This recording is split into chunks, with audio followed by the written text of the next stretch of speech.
What's up, guys? Our Wrestling Podcast back at you with another episode. No, this is not Dave. This is Craig the British Bulldog, along with Jess, the Total Package, bringing you our perspective on the world of professional wrestling. No inside sources, no ties to the industry, just stories from the diehards, sharing opinions with you. Today, we're talking a very special emergency podcast, Jess. We are less than 24 hours from the WWE's Royal Rumble 2022 from San Antonio. If you haven't watched the show and you don't like spoilers, stop now, because all we're going to do is spoil and go over everything and every match and every moment and letting everyone out there know how the opening leg of the road to WrestleMania goes. Hollywood handled the road. For audio fans, give us a listen on Apple, Spotify, SoundCloud, iHeartRadio, Stitcher, Google Podcast. Watch us in person on video and subscribe on our YouTube channel, Our Wrestling Channel, and like, follow, and connect with the guys at Instagram and Twitter on O.W.P 2019. I miss Dave. But Jess, why are we here, buddy? It's a Sunday night. I'm trying to be topical, I'm just trying real hard. I'm sure John Boy's fucking Royal Rumble 23 reviews already been out. It was out like 5 minutes after the pay-per-view went off the air. And he was telling everybody about how he would have done it, and everybody should do it the way he wants it, I'm sure. So if you've already listened to those, that's fine. You can just listen to ours, which we're a little bit, more articulate, I think, and we have nice professional backgrounds up. I don't have my nose diaper on like I did for Unscripted, so I feel better about that. So I can actually actually look semi-normal. Yep. You sound good, too. And I speak for everyone that we didn't like that model iStock guy, so we're glad to see your shining face. But we did, the road to WrestleMania started last night. We are recording this on Sunday, January the 29th. The Royal Rumble was January the 28th. You probably won't hear this. I'm going to release it early. I'm going to go ahead and make an executive decision. Instead of releasing this on Tuesday, I'm going to make my life easier and release it on Monday, so we're semi-topical. So we're just going to go over, grade the matches. We'll talk about, about everyone and their mom went ahead and hyped up the event in their mind. If you listen to everybody else, Goldberg, Stone Cold Steve Austin, The Rock, we're all going to be in the Royal Rumble. And, One Man Gang, Repo Man, anybody else you could think of were supposed to be in the Royal Rumble this year. If you listen to, everybody that absolutely knows nothing about the inner workings of wrestling, that was going to. Right. We'll talk about that, too, because I stayed off social media all day, like you said you were going to, because I didn't want spoilers. But then I made the mistake of going on this morning after the event was over and just looking at I just hate people sometimes. I know everyone's entitled to their opinion, but sometimes I'm like, there's no force in the universe that can stop some people from letting their opinion out, because some of it's just like, what are you talking about? Like, how can you not be happy with this Royal Rumble? Now, I'm not saying everything was perfect, and we'll talk about that. I'm just suggesting, overall, I don't know how you could be unhappy with this Royal Rumble. Do I rank this in the greatest Royal Rumble pay-per-views of all time? Probably not. But I would say no overall for pay-per-view beginning to end. But I think one match I probably rank up there as like one of the greatest Royal Rumble matches of all time. We'll talk about that too. But that's just my opinion. Yeah. Maybe people are on the other side wishing I would shut up about my opinion, but whatever. I would try to sound like Dave. Yeah. The date was January the 28th, 2023. The city is San Antonio, Texas.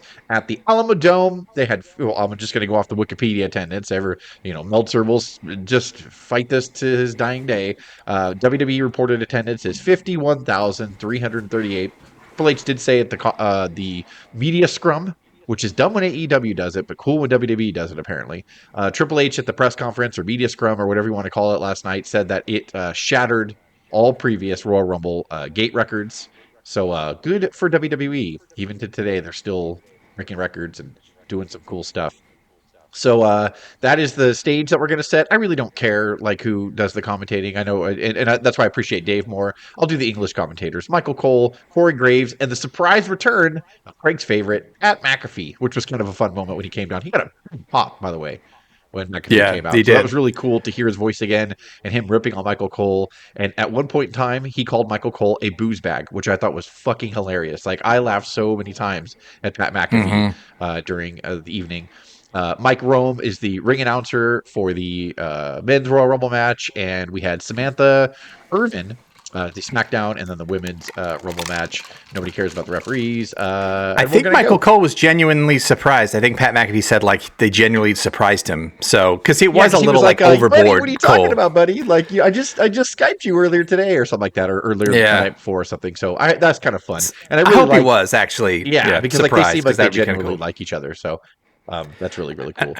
I was texting the guys and saying Pat McAfee looks jacked on his show, so I thought he was going to be in the Rumble. So I was like, "Oh, is he number one?" And I was like, "Oh no, duh, it hasn't started. Yeah, he's coming out to commentate."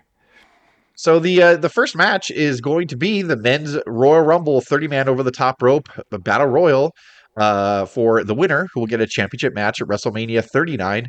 It lasted an hour and 11 minutes and 42 seconds. And let me just say before I get into who won and then who uh, had star performances, somebody shattered the longest time to be in a men's Royal Rumble record this year, and it was pretty impressive. So we'll get to that too. I give this match a solid A minus. I really liked it.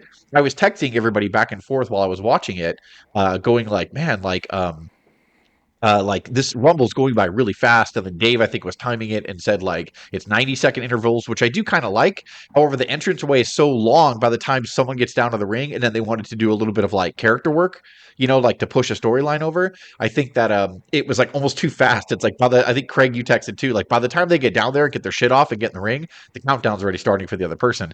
But as the Royal Rumble went on, I was like, this is moving fast. There was no downtime for me, and I really liked it. And then the big storylines that they had to pay off, and we'll talk about some big moments and stuff. I'll let you hit on some of those.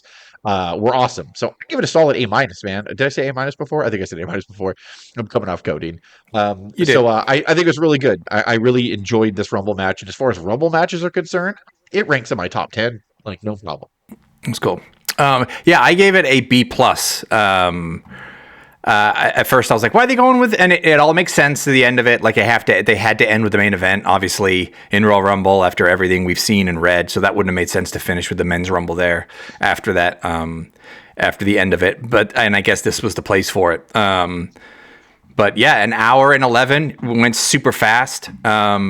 And I would have thought there'd be a lot more people that went more than, as you were saying earlier, that record of Gunther comes in first and then last and is the ultimate Iron Man of every Rumble and the longest in history, which is absolutely crazy, but very cool. But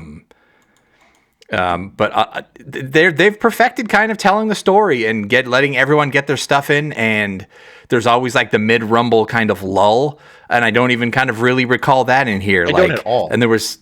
Yeah. No, it's just so cool. From the moments, but I was just like, as you said earlier, just like everyone kind of overanalyzing it and wanting every single person to return. So there was part of me that was like, when is Stone Cold coming? When is Rock coming? When are the Young Bucks and Hangman from AEW going to come in? When is Kota Ibushi's music going to hit, or like whatever? Like, it was just so ridiculous. And then at some point, you just know you're never going to be happy as a wrestling fan or whatever. It's just like, calm down, enjoy the show. And heaven to that forbid, end, like, heaven forbid that they focus on today's talent. My God, why would they? Like, when they do it, it's like, when they don't do it, people are like, they had way too many like surprise retired guys coming in there, blah blah blah. It took away from the young talent. Gee, Vince, no wonder why. And then nowadays, it's like now they're actually focusing on all of their young talent. One of them shattered the record this year, and everyone now is like, what the fuck? No Stone Cold. No, Randy Orton. No, this person. No, that person. I mean, Randy Orton's a fair argument, but like the Royal Rumble, my enjoyment of the Royal Rumble match didn't hinge on Randy Orton returning or not. It would have been a pleasant surprise and a nice pop, but it wasn't something where I'm like, wow, that really derailed the Rumble by not having him come back or whatever. So, he might be so injured he can't. So, I mean, it's just, we were all kind of hoping he'd been quiet lately. Randy Orton would have been a cool little surprise and, like I said, a nice little pop moment or whatever. But they busted their ass to make sure that everybody else gave us really good moments. We'll, talk about that too. If you want to talk about the Logan Paul, which some people may not deem him a surprise, but he was a surprise entrant. And him and Ricochet did some crazy shit. They were both across the ring, and they both jumped up on the top rope and springboarded off the top rope and collided in the middle of the ring. And like, that was probably one of the coolest spots ever in a Royal Rumble. I don't know, but I guarantee it's highlight worthy. Oh my goodness, what a collision! What the hell just happened? Did you guys hear that?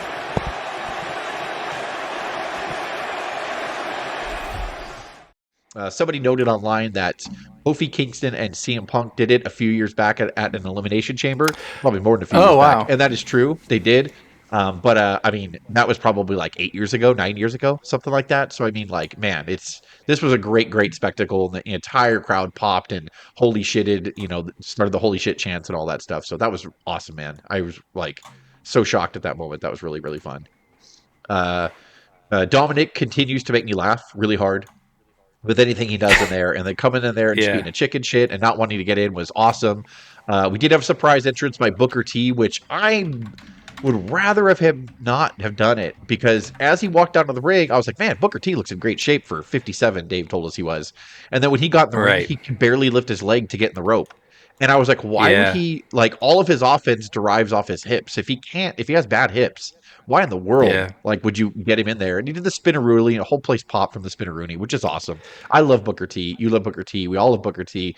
But I kind of, Dave said it best. He was like, I'm kind of glad I saw that, but I don't ever want to see it again. To the Royal Rumble matches. Number 21 is on the way. Can you dig it, sucker?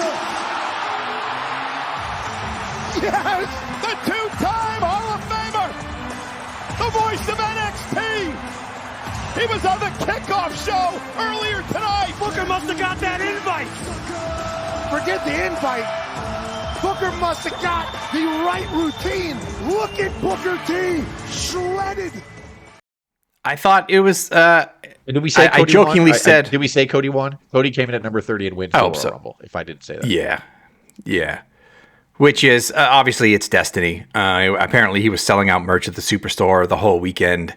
He draws number 30, and then has kind of an extended sequence with Gunther at the tail end of it, which, as Jess said, he's like, it was almost like a wrestling match. Like that kind of excused Cody coming in at 30 anyway, because he had this long, brutal, That's a good extended point, because sequence when with I Gunther. was reading some negative comments, because there's always going to be negative comments, when I was reading some other negative comments online, and I kind of felt this, not enough to where I'm shitting on the angle, let me be clear with that, but I felt like, man, Cody should have came in at number 30. I kind of feel, even though we all know this is a predetermined sport and all that stuff, you really just give it to him by having him come in at 30.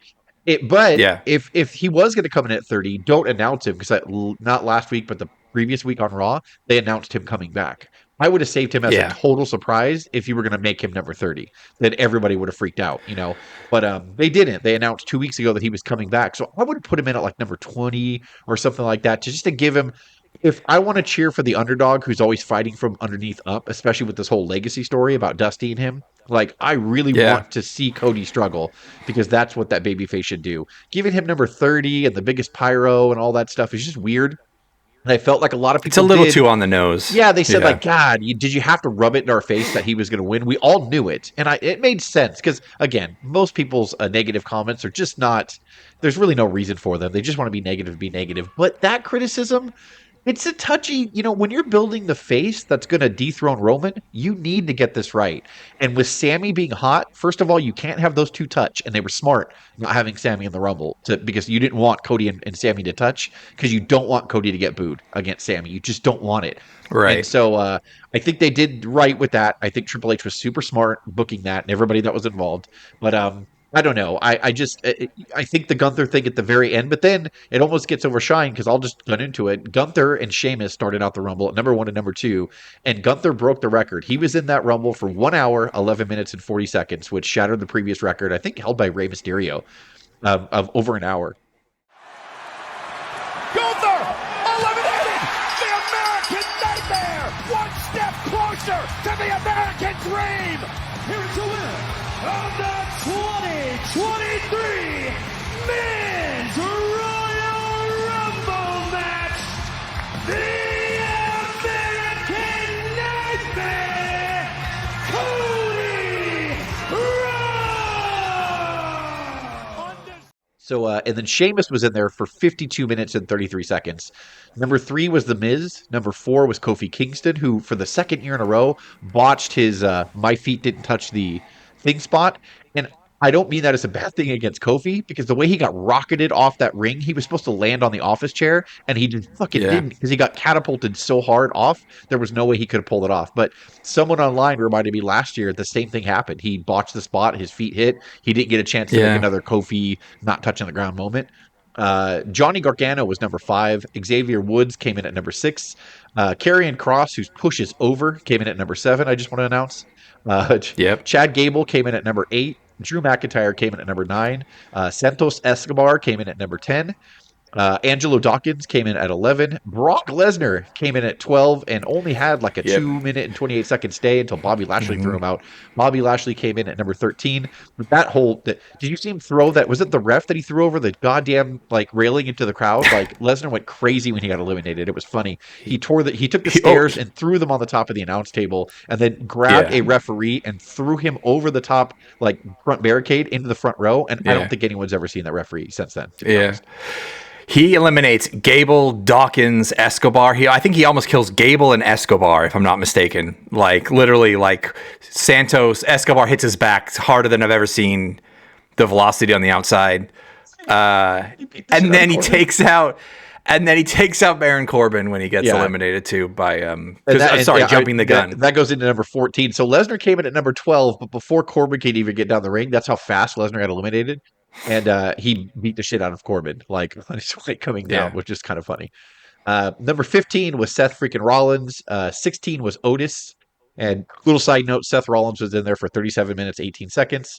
Rey Mysterio was supposed to come in at number 17, but he never showed up. And then number 18 was Dominic Mysterio, who came out holding his father's mask. So either he beat the shit out of Rey Mysterio in the back. We'll find out probably on storylines, or maybe Rey just didn't show up. But all the funny people online were like, Rey should win.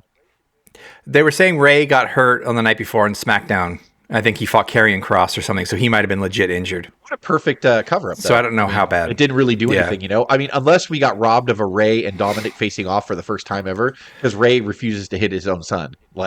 So that's like the whole thing. They could always get that heat back somewhere else. So I look for their match. Yeah, they've got time. Yeah, got 60 days to do it. To be awesome. I bet they're going to have a really fucking great match at WrestleMania, so that's exciting.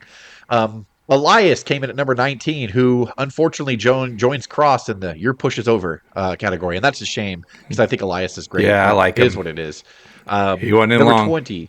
Yeah, number 20 is Finn Balor came in at number 20. Booker T came in at 21. Damian Priest 22. Montez Ford 23. Edge 24.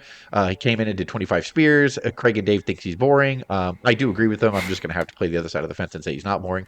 But Edge, you can pretty much call him when he comes out. You're like spear, spear, and intense face, and that's it. And that was what happened. But Beth Phoenix did He gets come back, top tier pyro. He gets top tier time. He gets top tier, but he's almost. It's a little too much now. He's not top tier, which is very, very sad. Right. But he still looks great. He's in great shape, and I'm sure it's going to be him and Beth again. Well, I don't know actually, because we'll talk about this later. Number 25, Austin Theory, sporting a brand new beard, came in there. Number 26 is Omos. 27 is Braun Strowman. 28 was Ricochet. 29 Logan Paul, and number 30 Cody Rhodes, who won. Cody was in there 15 minutes and 8 seconds. You can say what you want. I thought it was a really good Royal Rumble. I think that you have to tell this story. I think there'll be plenty of time. And then they're going to flash Dusty Rhodes' face and Cody's bruised pectoral muscle 95,000 times between now and Mania to make sure that he is the sympathetic babyface for us. So I have no doubts in how I think all this is going to play out. So we're going to go to the next match. Bray Wyatt defeated LA Knight by pinfall in a Mountain Dew pitch black match, 5 minutes and 5 seconds. I'll let you talk about it, Craig. I'll let you talk about the what they did to the arena and how they did the lighting and all that stuff. I give this match an F. And I have had enough. And, I don't know if this is Bray's fault. Everybody wants to blame Vince for, first it was the pandemic and then it was Vince being an out-of-touch old man. And I think Vince was to a certain extent about a lot of things. However, I feel like if you're going to do this to the Bray Wyatt's character, you're going to fucking kill him. And I hated every minute of this. I give it a fucking F. I'm so done. Like with their light tricks and like all this stuff and this garbage trash, like with that character, let him get over. When you push the Bray Wyatt family originally, it was awesome. But the second Vince started getting like, we could do worms in the ring, we could do whatever. And then when he came back as the Fiend, unfortunately, we had the pandemic. So they had to do a lot more video stuff and the Funhouse stuff. But I mean, like, Vince was going to do this anyway. He was. So I don't know, man, if this was Vince's influence. They had to work the sponsor in. So I'm not even mad about the match title. It's just, you have 50,000 people in an arena and you turn the fucking lights off. Don't ever do that. Stop doing that. Stop it. Stop making it red. Stop making it blue. Stop. Like you can't see. You can't, and you can't follow. And the whole time I was painfully. I know I said I was going to let you talk, and now I'm just pissed. Go ahead. So I give it an F, and I don't care if it's too hard or not. I think the match was trash. Yeah, people really, really were hating it online, and were Good. I expected the worst, and so in that respect, I thought they were actually going to wrestle in the dark or something, and it was going to be like Jake Roberts in the bottle or whatever, or If they make all 50,000 people couldn't put see each sacks on other. their head, it'd be so funny if it's reversed. Like they make all the audience. we like, would, we would just hear sounds or something. And I don't blame Bray. This is Mountain Dew paid a lot of money. They were branded. This is why it was the biggest. Triple H said it in his post-match scrum, the post-event scrum, where it was the most money they've made from an ad sales perspective either. Applebee's was on the timer, and God knows how much Mountain Dew paid in. This is like added value, right? So usually when these sponsorships do these, they pay like X million. They do a full campaign with going to be Mountain Dew commercials all over the shows for 6 months or whatever. Plus this is like, they get full sponsorship of this Royal Rumble and then probably this gimmick thing. So probably Bray Wyatt was the one that actually fit into the mold. This was probably months in planning because the sponsors got to be involved. Sister Abigail. Cover. Bray Wyatt lights out for LA Knight. Here is your winner. What's wrong with his eyes?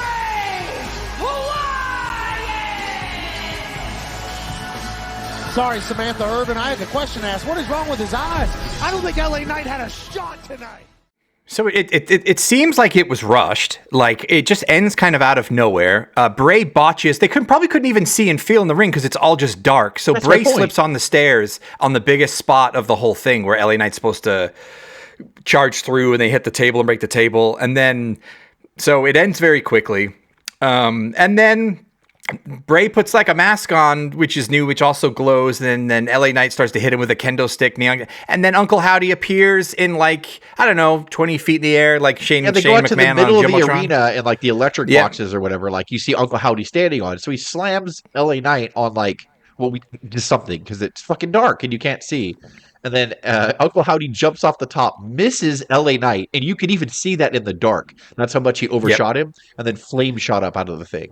So it's like, what? Yeah, and there's a camera angle on Twitter where you can see exactly. They were on top of where he fell, so you can see exactly how many feet from LA Knight Uncle Howdy hit the elbow. Yeah. So yeah, and then he got the cane effect after that. So yeah. And at match number 3, we'll just go on to it. Unfortunately, died a death because of that match being so awful. Bianca Belair defended her Raw Women's Championship as she defeated Alexa Bliss by pinfall, 7 minutes 35 seconds. I mean, what can you say? Like this match was also set up to fail because the other match was so poor. I give it a C. Like Alexa Bliss, Craig said it best on our text thread. Like, unfortunately, she's run her course, and then. Did you say it on the text message when they're like, here we go again? Like, I'm just trying to forget the Bray Wyatt bullshit from the match before. And then at the end, they start doing callbacks to Uncle Howdy trying to hypnotize Alexa Bliss at the end of this match. And I'm like, and Craig, I think, texted, he's like, oh, this shit again. And I'm like, I know, right? Like, it won't leave us alone. Like, And a counter now by Belair. KOD. Covered by the champion. Belair retains. Here's your winner, and still the Raw Women's Champion, Bianca Belair. this fucking shitty Bray Wyatt thing will not stop following us throughout the card. But apparently, Alexa Bliss, they'll have some kind of maybe new Bray Wyatt family, I hope. And it looks like Alexa's going to be part of that, I guess. I don't know. But Bianca got the win. Nobody cared, unfortunately, in the crowd because they were so pissed, probably from the match before. And their eyes were probably damaged from the black light. So they were all probably going to the bathroom and running into each other in the hallways and getting beer and trying to forget that match ever happened. So unfortunately, as talented as Bianca is, the match was fairly solid, but it was like a really good Raw match. It wasn't anything that should be on the show. What did you give it, Craig?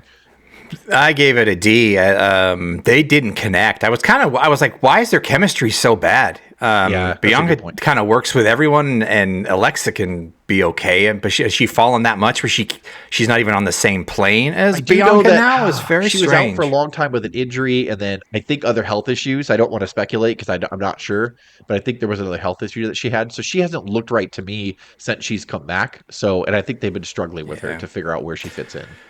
I agree with that. The next match is the women's 30 woman over the top rope Royal Rumble match for a shot at the one of the women's championships. We still have two women's champion. The current champion we just talked about was Bianca, and the SmackDown champion is Charlotte, who was not on the card, which was suspicious.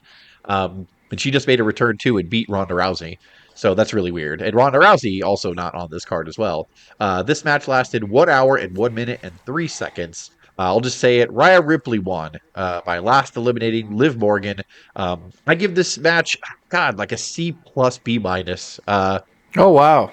Yeah, like I wasn't. They're gonna have to give more surprises, or by surprises I mean with the NXT roster, because getting 30 women is a lot harder than getting 30 men. So I knew they were gonna empty the NXT locker room by doing this. And really, there's only like 3 or 4 NXT stars, to be honest, because we haven't really noticed it, but Raw and SmackDown are actually really packed right now with freshly pulled NXT stars. So there was only really like 3 or 4 that were still kind of technically in NXT, but I figured as much, like that's what they were going to have to do to kind of pack this and make it 30. I didn't necessarily want to see the Trish Stratushes or the Litas or anything like that. Those are nice, but again, they really need to give the women time. So I just felt like this match had the lull. This match had the mid-rumble lull. This match was really boring in the middle, and it was just the women laying all over the ground and nothing happening, and me looking at my watch and me going, God, like, how did the men's one flow so well and this one is not? And again, when you really think about it, Royal Rumble matches were never really great. Like the first 10 of them in our childhood, they weren't really great at all. Like they were just guys punching each other and kicking each other, and that was it. And like you would pop a little bit at the big stars like Hogan and all them when they would come out, but like really, like it's hard to do a really good Rumble, and today's standards are so high. I think that people forget that. I think that people have huge expectations, and so when they were looking at this match, a lot of people online were like, "What a shit match!" And I was like, I mean, look, I don't think it's terrible, but I don't think it's wonderful either. So that's what and you've got to do 2 of them. Like you've got to like. It's a novelty. You have to do men and the women. It's the first one was an hour and 20. This was a full hour, and we're like almost 3 hours in at this point. Yeah. Eliminated by Rhea Ripley. Rhea's going to WrestleMania. Here is your 2023 Women's Royal Rumble winner, Rhea Ripley! Guys, Rhea Ripley becomes just the 4th person in the 35-year history of the Royal Rumble match to go from number 1 to winning the event, and now gets her pick of what champion she wants to face in the main event at WrestleMania. I did not. I gave it a B, which I do remember the lull. We were talking about it. I did the whole kind of beginning. Dana Brooke. I was like, can we please get that botch machine out of there? But I was entertained enough with Rhea and Liv kind of going the distance.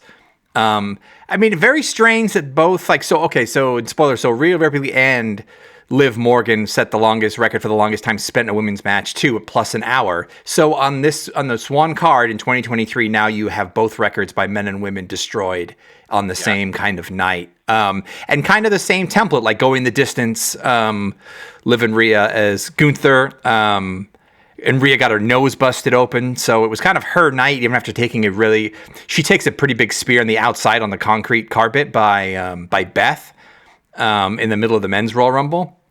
So apparently she dislocated her something in the opening knees. stages of this knees match. Weren't good in general, but she said one of them dislocated temporarily and then went back in. Yeah. So it had some moments. I was surprised with a couple of the NXT with Michelle McCool, Undertaker's wife, going from kind of ringside to jumping in the match was kind of cool. Chelsea Green was a surprise. Nia Jax at the end. It had enough. And then I didn't know a lot of the NXT folks. So a lot of folks I was like, I don't know what the deal is with her. I don't know what the deal is with her. So maybe that was on me. But it wasn't as good as the men's. They have some work to do. And man. You're right. the men have been around for decades ruling this sport. The women, arguably over the last 10 years, have really started to step in. So we'll see how the women look in another 10 years, and then another 10 years from that. I'm sure they'll be fine.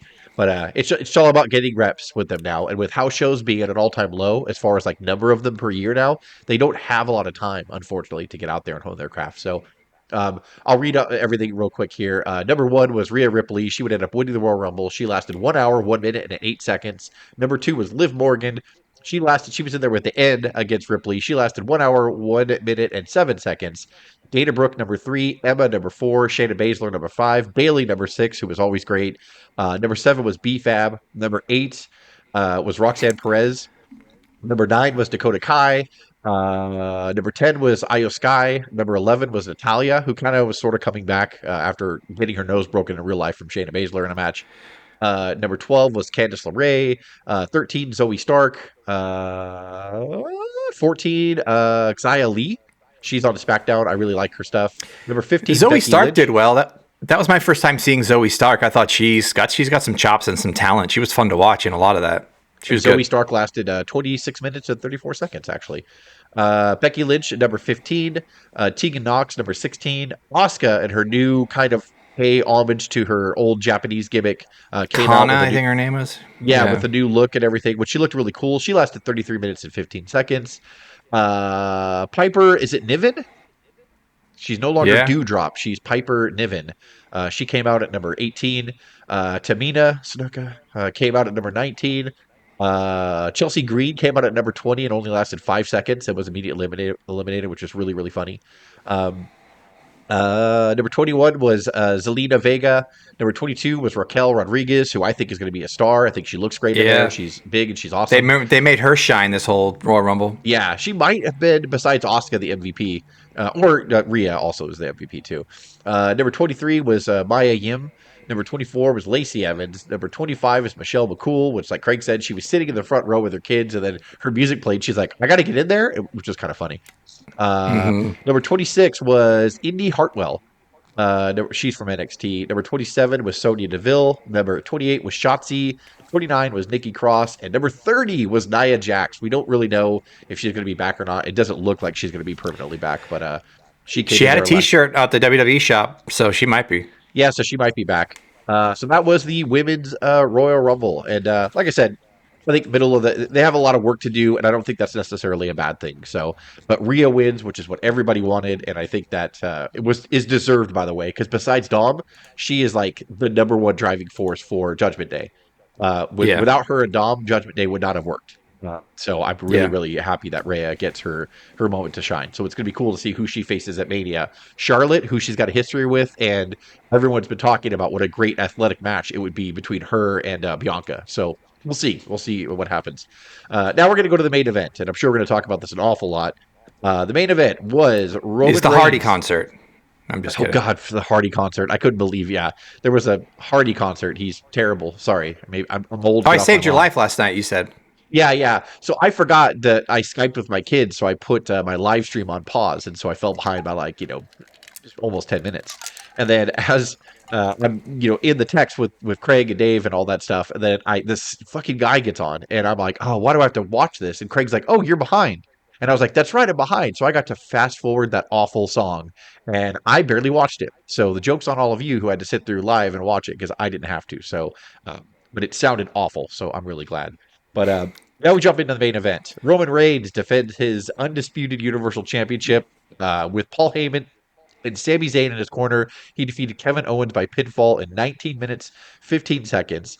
But the theatrics in the skit lasted, I think total they were out there for over half an hour. I give this match, God, it's so hard to do. It's so hard to do. The match was a solid B. It's nothing different than I've seen from KO and Roman, and I don't mean that in a bad way. It was solid, and it absolutely carried the main event. I give this all, but the storyline is an A+, and is there anything better I could give it than a plus? Because the storyline here is probably the best WWE storyline I've seen told in 20 years, maybe more. I don't even remember the last time. Maybe the twin referees or the Mega Powers explode. I don't know. it's amazing. Like the storyline and the amount of support that Sammy's gotten, and the fact that when pro wrestling is done right, you just buy into it, and it's fucking awesome. Cover by Roman Reigns, and thank goodness this is over. Here is your winner, and still the undisputed WWE Universal Champion, Roman Reigns!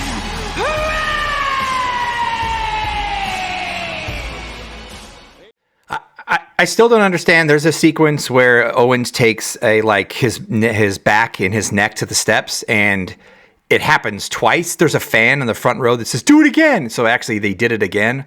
So the way, because you had to incapacitate and completely beat up Owens by the end of this to further where they were going with the skit. So after those, those stairs bump and after everything, Owens was just kind of laid out. So everyone's put it all on the line. There's a moment too when he botches kind of his moonsault, but the way he recovered was great. But kudos to, and he gave it as much as he gave it too. Like Roman took a lot of stuff too in this. It was brutal. It was stiff. There was some strong style stuff in it. But at the end, Owens had to play the part where he was going to be destroyed and rendered completely unconscious, and he did. And it was fantastic. I give the match a B+, and then I give the last segment an A+ too. It's probably a top 5 pop when. I mean, we've all seen it. Jess, you can go ahead and go into it. But when Sammy hits Roman with the chair, yeah, the turn happened. We all knew it was going to come. We just didn't know how it was going to come because of the way they put Jay in there and Heyman's been on one side. It's all been just so expertly done. So at the end of this or whatever, the whole time Sammy, kept his allegiance with Roman, and Roman wanted him at ringside tonight, so he couldn't betray Roman or anything like that. And because they play off the long relationship that Sammy and Kevin Owens have. So you could see that Sammy was super done, but after Owens lost, Sammy was kind of like, okay, cool, we're done. We can leave him alone. I can still be part of the bloodline, and then my best friend, or former best friend, whatever they want to call him, he can be just left alone. Like, you've done enough. But then Roman, of course, wants to beat Owens more, and he wants Sammy, so Sammy's begging him. They handcuffed him to the top rope, and then he was going to smash his head with the chair. Roman was, and then Roman looked at him, and Sammy's like, he stood in front of him, and the crowd popped because they figured something was coming, and he's like, dude, this is beneath you. You don't need to do this. You're the tribal chief. You proved your point. Why do you have to do this? Just let him go. And then so Roman pretty much held the chair out to him, and he's basically like, well, it might be beneath me, but it's not beneath you. Hit him in the head. And so Sammy's like, shit. So the way I was watching, after that happened, I was watching Roman position himself, and I was like, Sammy's going to hit him. And I was watching the way Roman kept trying to give him his back or whatever, and they were playing it off, and they wouldn't do it, and then they played it off, and then they wouldn't do it, and then finally Sammy cracks Roman in the back, and that place went fucking crazy. And then to throw another little carry us for the next month into Elimination Chamber, Jey Uso, who used to hate Sammy, but recently at the War Games pay-per-view fell in love with Sammy now, and he's like, Sammy's my buddy, walked away and didn't want to partake in the beating down of Sammy, because obviously Sammy sealed his own fate. They beat the shit out of Sammy, ripped the bloodline shirt off him or whatever, and then the red lei, which inducts you into the family or whatever, Roman took off rows by rows and dropped it on his chest, which is another, like Craig said, he's so brilliant now with the way he can slow down and play to the crowd and milk everything. And everybody was chanting, 51,000 people, fuck you, Roman. And Roman just glared out at them like, whatever. That arrogance that he had of I don't fucking care if you like me or not. So good.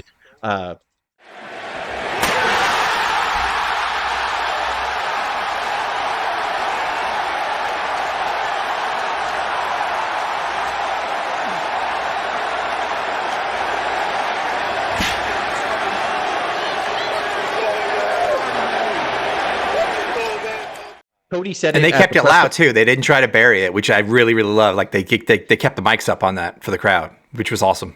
Yeah, Cody said it best at the press conference. He was like, listen, you can factor in a lot of, make your own list of factor a lot of things in that make someone the best in the world or whatever. He was like, nobody can tell me that Roman Reigns is not the best in the world. You can't.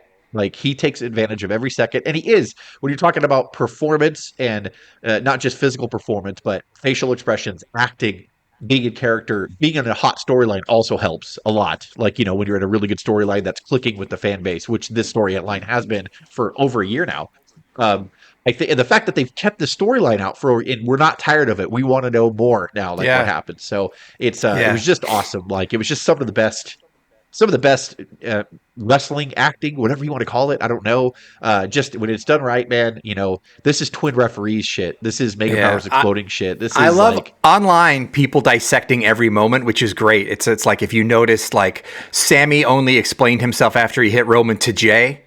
He didn't Right. care about Solo or Jimmy. Like he that was just the only was telling Jay why he liked he's Jay, the only. yeah. And Jay at the trial last week was like he saw the good in me. Like there's this really cool angle there.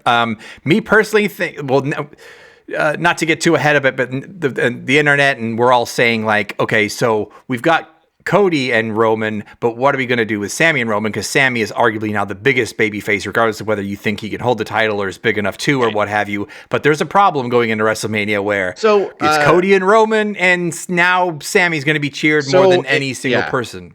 Dave, has said he's like, I think that Sammy will win the Elimination Chamber, and it's going to be Sammy, Cody, and Roman. And I said, that makes a lot of sense, but you don't want Cody booed. If you put Sammy in there with Cody and Roman, Sammy's got to win. Everyone's going to want that. You don't want to damage it. But Brian Alvarez, I know people are going to groan because I said his name from Wrestling Observer, said a really genius thing. He said, look, it's in Canada, Elimination Chamber. He's like, so I think that there will be a world title match between Roman and Sammy. And so Sammy's going to fight as hard as he can, and Roman's just too dominant or whatever. And then everybody else will come in there. Jay will come out, and you think Jay's going to save him, but Jay will actually turn back with his brother because he can't. The blood, he's got to stay.